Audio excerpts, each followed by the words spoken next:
Hello and welcome again to another episode of One Starfish, where our mission is to help change the world one starfish or one person at a time. Guys, make sure to rate, review, subscribe, share. That's how we get the word out, all that good stuff.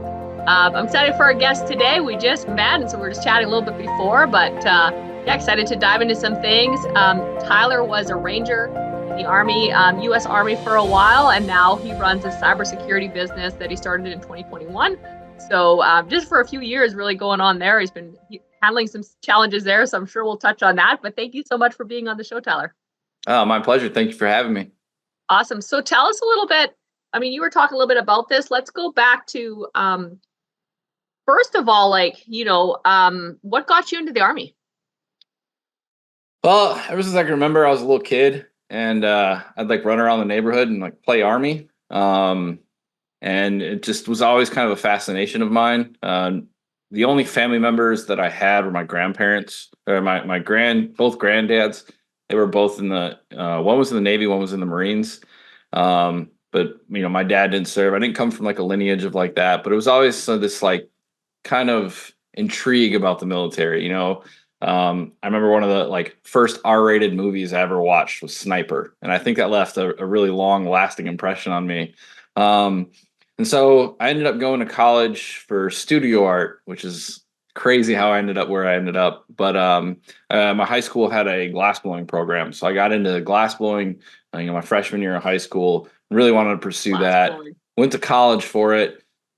Started realizing I'm not. I mean, the career choices from there were pretty limited. There weren't a lot of options, and a lot of the glassblowers that I knew were just barely scraping by. And so cost of college was starting to rack up, and I walked into the recruiter's office. I was like, hey, can you guys help with that? They're like, yeah, sure. What would you like to do? And I was like, I want to jump out of planes, and I want to find the bad guys. And so the recruiter was like, yeah, sure, sign right here. But first, we're going to enter you in this program. We're going to let you go back to school for another couple of years before you come in, and you'll go in as a higher rank. So I was like, okay, cool, sure, that sounds good.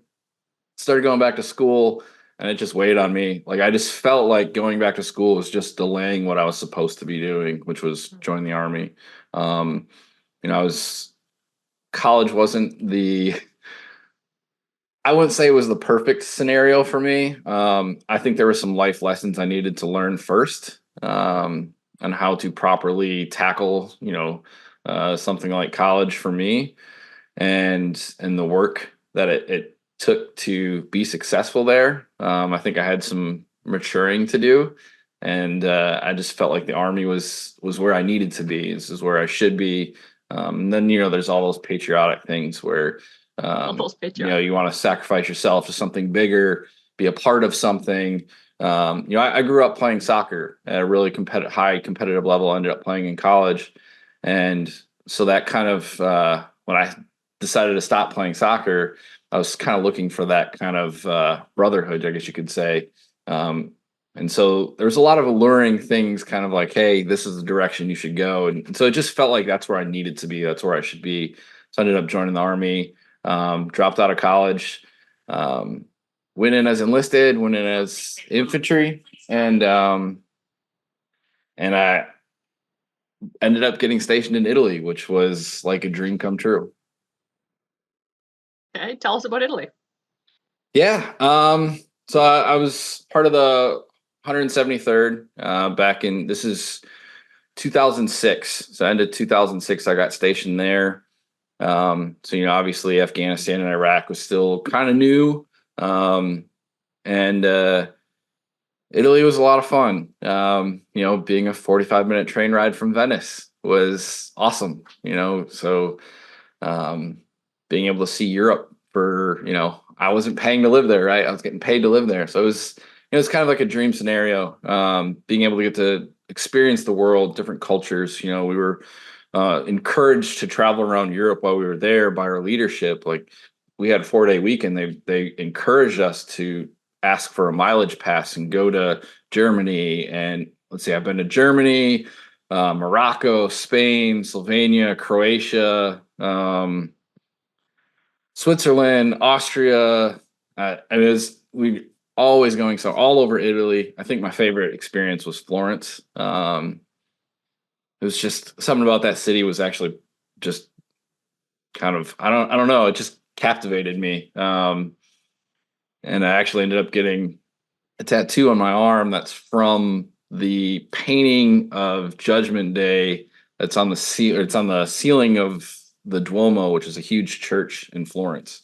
It just left a really lasting impression on me. It kind of captivated me. It's just and I think that weekend experience that we had there it was just incredible. Like I just absolutely loved it. But then we ended up getting deployed to Afghanistan. And what that deployment was heavily documented. There's 2 movies. There's a book. Sebastian Younger and Tim Hetherington were actually the filmographers for those documentaries. They were embedded with one of the companies, and it's pretty historic. We ended up having the first living Medal of Honor recipient since Vietnam as part of that deployment, and that time that we were there. I mean, there's some crazy statistics about that time. Extremely, like, the most valorous awards ever given in one deployment. It was incredible. But we were put in a pretty hostile environment. We surrounded the area. Everyone's familiar with like Lone Survivor and that whole story with Marcus Luttrell. Well, our battalion, so about 1,500 people, we surrounded that area. So it gives you kind of an idea of the people we were experiencing and engaging with, and some of the activities that were quite active around there. And it was, shortly thereafter, it wasn't too long after that, Operation Red Wings, where, Luttrell was the lone survivor, right? So yeah, we saw a lot of that, and it was a big experience for me. That definitely left its mark. I learned a lot of things about how to people's capabilities. When life-threatening events are occurring, the amount that people are willing to sacrifice themselves for the people around them. It's truly incredible.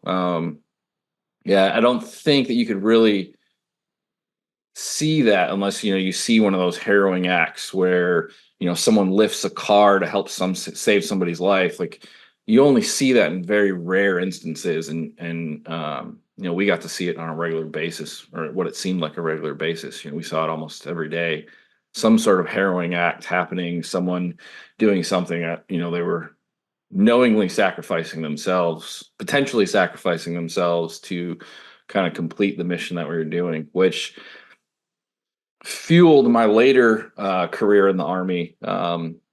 After that deployment, a friend of mine and I, we had it in our minds to re-enlist, to go into IT, something that we could have a career after the Army, because all the guys that we were with, that were our leadership, that were actually getting out of the Army at the time, were trying to become contractors overseas, and they were all getting denied because they weren't a part of the special operations yet. They hadn't gone to Ranger school.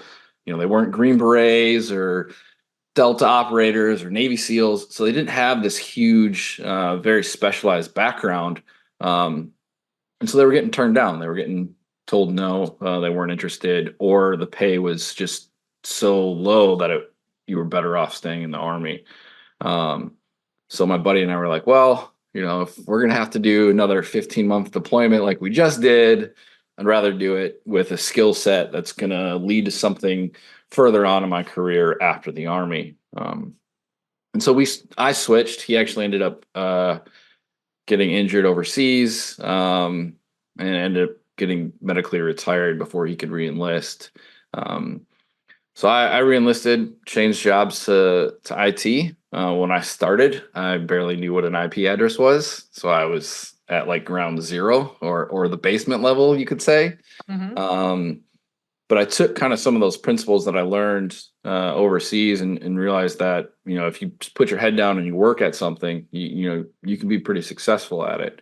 And that paid huge dividends. I did really, really well during that course, getting retrained. Since then, I eventually ended up at the 75th Ranger Regiment.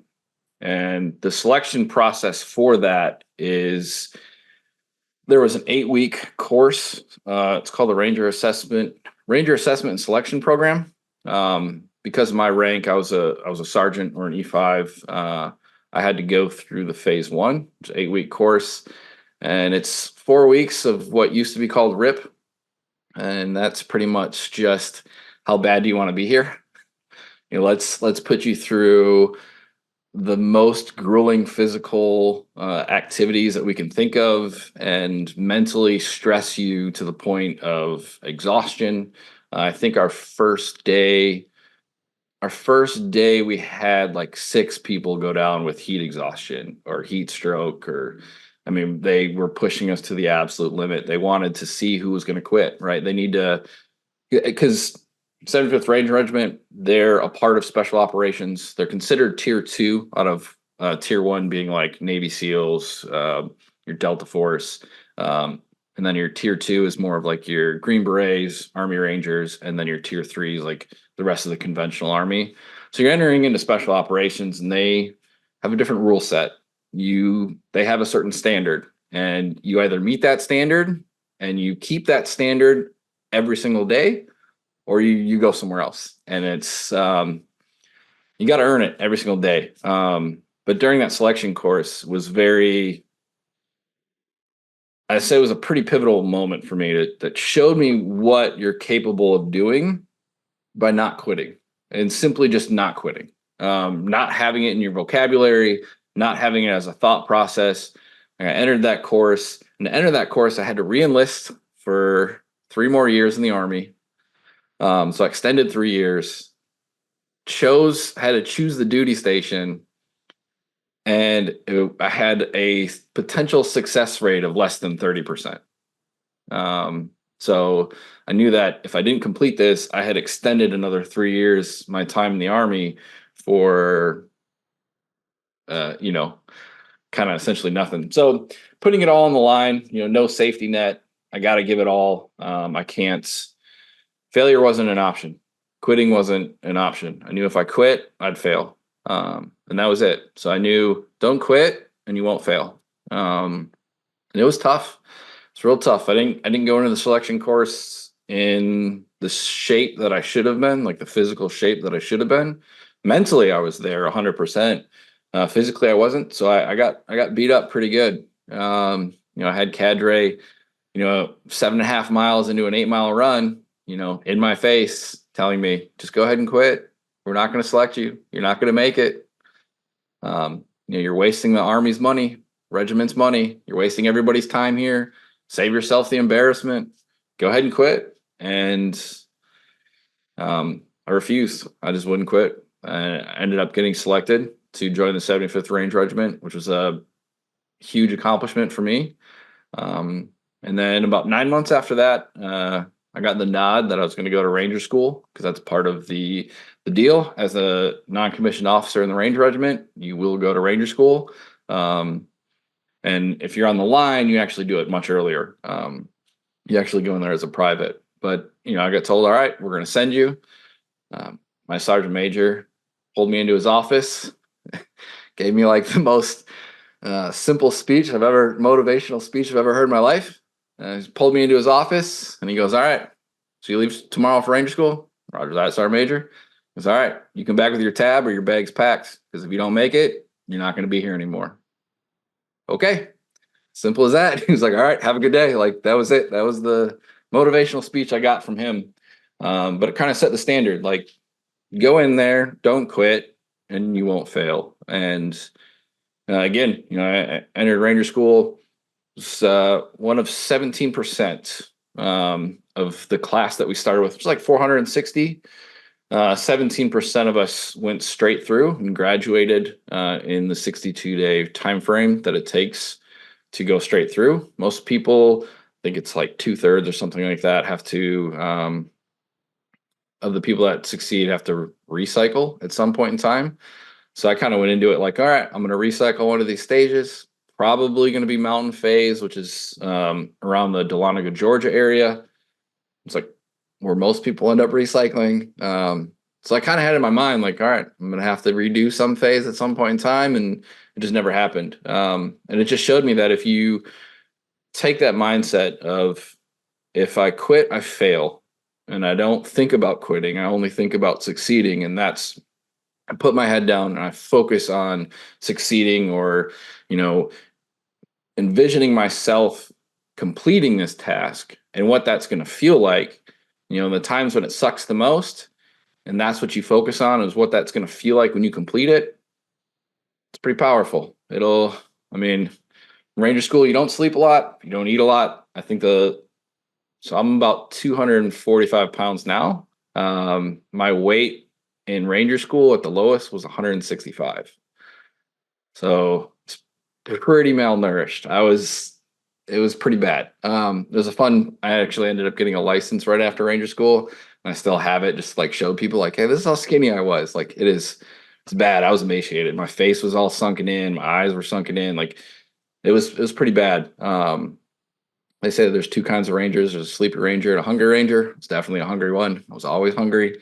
I could do without the sleep, but the food it would get to me. But yeah, I think that was probably one of the biggest pivotal moments. Those two courses, like the selection, RASP and Ranger School, and kind of giving me the proof is in the pudding that if you don't quit, it doesn't matter how hard or how demanding or how stressful something is, you can succeed as long as you don't quit. You keep going.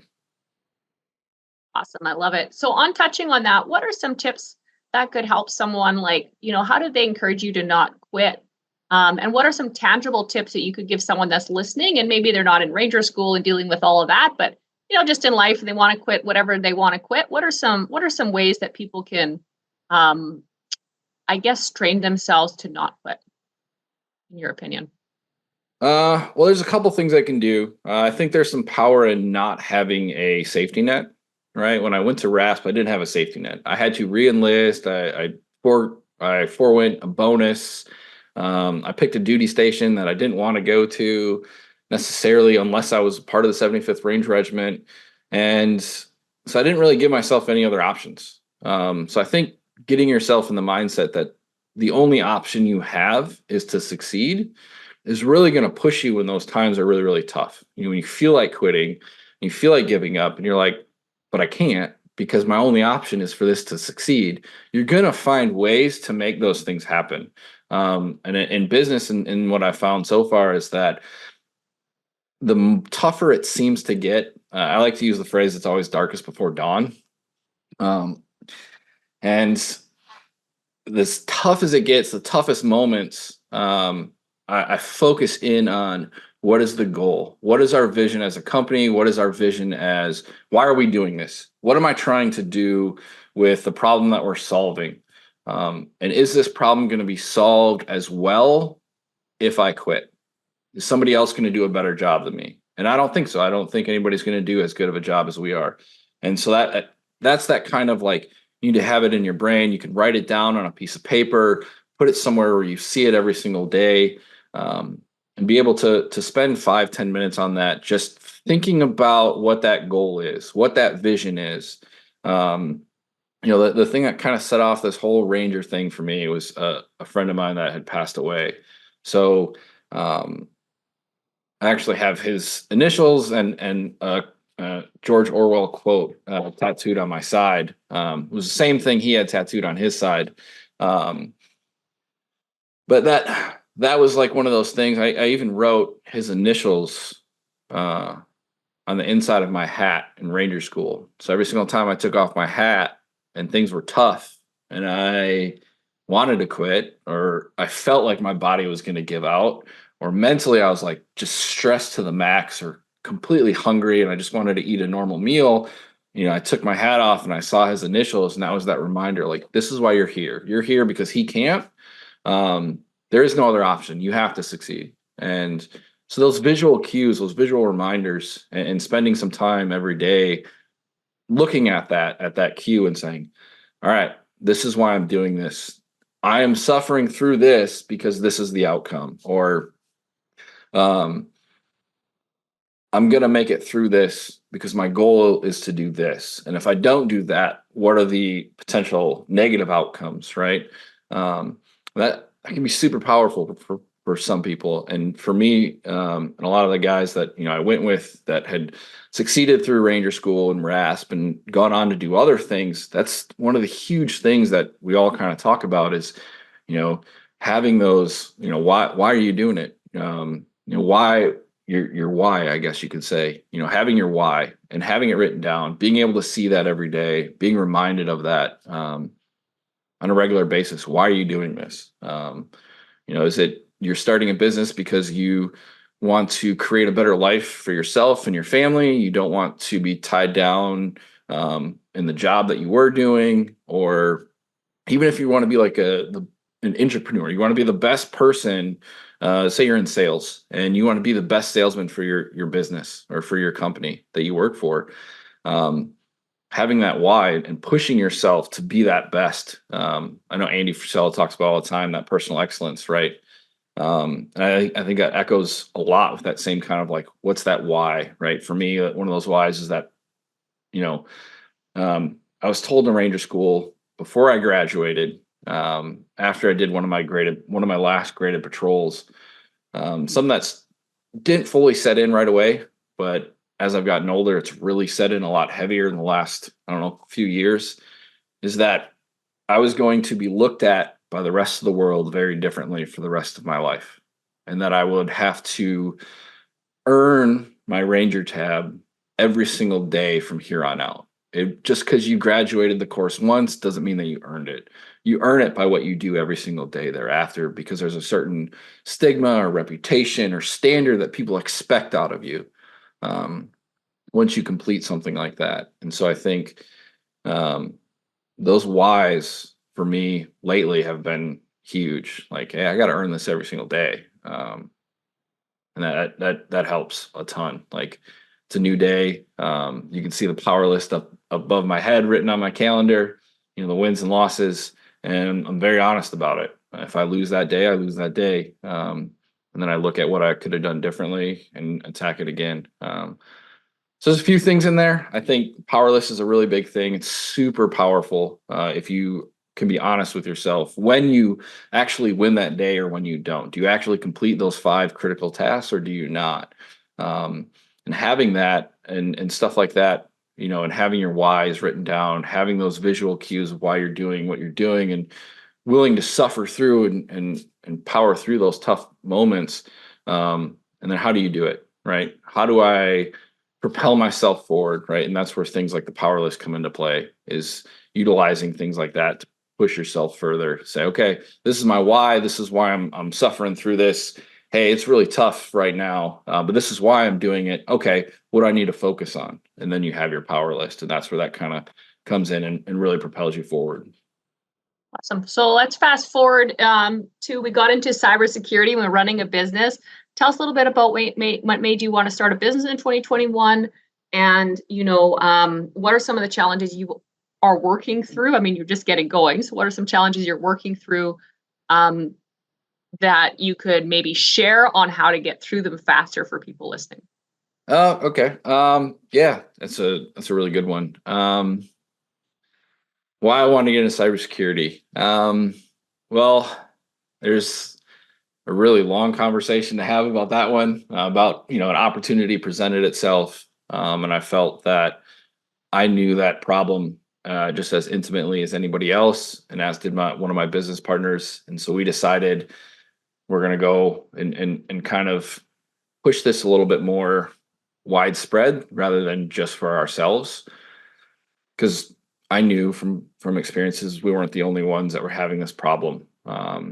It's a massive problem throughout the DoD, and some things that have recently come down the pipe that are becoming made mandatory for any business doing business with the government or having CUI data on their network. That's government data that have to comply with CMMC level 2. And part of that is a huge overhaul of their cybersecurity for most businesses and for most organizations. And so I saw this as like a huge pain point. But cybersecurity specifically, the thing that piqued my interest in that is that I kind of saw that as a way of continuing that oath that I took when I enlisted in the Army, about being able to help protect not just the Army or the DoD, but every American citizen. How do I continue that oath and helping protect them against any enemy, foreign or domestic? Well, I can help you secure your data. I can help you secure your networks. I can make it simpler for you and easier for you. And therefore, you're going to have better security. Um, and I can save you money in doing it. And so for me, it was one of those where it was continuing to, I wouldn't say sacrifice myself for something bigger, but it's about being a part of something bigger. It's about, hey, I sat on mountains in Afghanistan in a um, highly active area of the country, and did that for strangers, all American citizens. So for me, I saw this as like another way of doing that, just a little bit less dangerous. um, Not as yeah. And so that's kind of why I went with cybersecurity and started focusing there. Obviously, I had some experience and background in it as well, but it was just one of those, like, if I start this business, I can help continue that, but on a grander scale. Um, and I would say some of the big hurdles that we've had, I mean, it's networking, I think, is probably the biggest thing. Being able to create a community of people that you can speak with, and talk to, was something I've recently learned, that was kind of holding us back a little bit. Especially being the CEO, the face of the company, I needed to engage with more people, instead of sitting down with my business partners and working on coding. I needed to do a little bit of that and more of the outward facing things. Um, so that kind of understanding that role as a CEO, it's not just about building a really good product, but it's also about developing a community of people that you can connect with, that you can um, lean on for advice, and they can give you advice. You can give them advice, and building those friendships, I think, are huge. I think something that is definitely underrated in business. It's something that I'm, just recently kind of learning how powerful it is. And it's been a huge help for us. So I think if you're going to start a business, you really need to think about what kind of network do you need? What kind of people do you want to talk to and have interface with and communicate with and earn their trust with, and start working on that and start developing that from the get-go. Provide them, Alex Hormozy, I think he's a brilliant guy. He talks a lot about providing people a lot of value. He's got 2 books out, $100 million offer, $100 million leads. There's a lot of really good value in those books. They're worth their weight in gold. Some of the information he puts in there. But one of the things he talks about is that community. Why did Conor McGregor's Proper 12 whiskey? Why did it sell for so much? The Rocks tequila, Terramina, why did it go? Why is it valued so high? Well, he talks about it as they have these communities there. So when they did come out with something, there's millions and millions of people there ready and willing to purchase their product. So it kind of overnight turned into $1 billion company. And so I think that's huge. Having that networking. I'm a little bit of an introvert. I work from home. I like kind of just staying in my niche and putting my head down and trying to solve problems, and work through them. But like I said, recently I've started to branch out more, started to put out more information, to growing my community and saying, hey, it's not just about me making sales pitches to them. It's about me saying, hey, you should think about doing this for cybersecurity and earning their trust. Like, hey, I know what I'm talking about. I'm going to provide you a lot of really good value. If you feel like doing something in return, or maybe you need my services, then great, let's do business. But if not, I I think providing that value to people for free is tremendous, right? That's awesome. So, yeah, don't quit, guys. That's the biggest thing I've got out of this time with Tyler. And we'll wrap up with 3 final questions. Then anything that we didn't touch on that you think would be impactful for our listeners. First and final question is: if someone is looking for their purpose, what's one sentence that you could say that could help them find it? One sentence. Don't be afraid to try something. All right. Because you never know you never know. You never know. Don't be afraid to try something. I love it. Second question, you might have more than one. You did already mention one. I don't know if this is your favorite, but what's a favorite quote and why? Favorite quote. There's a little sign right there. I've been meaning to put up. It says, "Nobody cares, work harder." I think that's a big one. It's one that you look at Tom Brady, arguably the best quarterback to ever play football. The guy outworked everybody around him. And I see this all throughout sports and business. The guys that or the girls or whoever, the person that outworks everyone else around them always becomes the best. My favorite pitcher was Nolan Ryan. I loved watching him as a kid.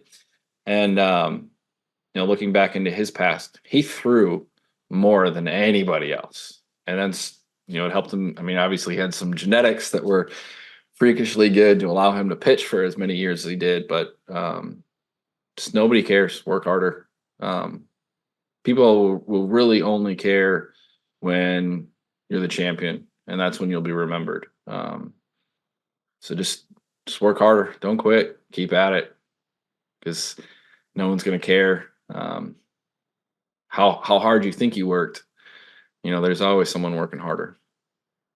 Awesome. And then for third and final question is: what's one word or sentence you want on your gravestone? Ooh, that's a good question. I think complacency kills. Something that I was taught in the Army. I asked my squad leader one day when I was a private, like, why are we filling all these sandbags? And because it was hot and I was out in the open and I felt like, our defenses were just fine. And I got this long spiel about how complacency kills. And I think if we look at society today, complacency can be the number one killer of people. You look at health, you look at business, you look at everything, but not continuing to improve, to not continue to work harder and continue to work hard and continue to push forward, you're eventually going to kill whatever it is that you're doing. So I think complacency kills.